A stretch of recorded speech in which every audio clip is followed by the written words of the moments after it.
লাআল্লাকুম তুরহামুন। যখন কুরআন শরীফ তেলাওয়াত করা হয় তখন তোমরা মনোযোগ সহকারে শ্রবণ করো, হয়তো তোমাদের উপর আল্লাহর রহমত বর্ষণ হতে পারে।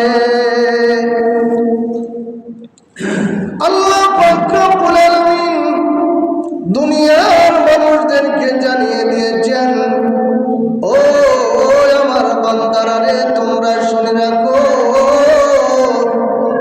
এই কোরআন সাধারণ কোরআন নয় রে, এই কিতাব সাধারণ কিতাব নয় রে, এই কিতাব হলো আমার কালাম, আমার জবানের পাক জবান দ্বারা আমার হাবিবকে আমি দান করেছি। শুধু আমার হাবিবকে দান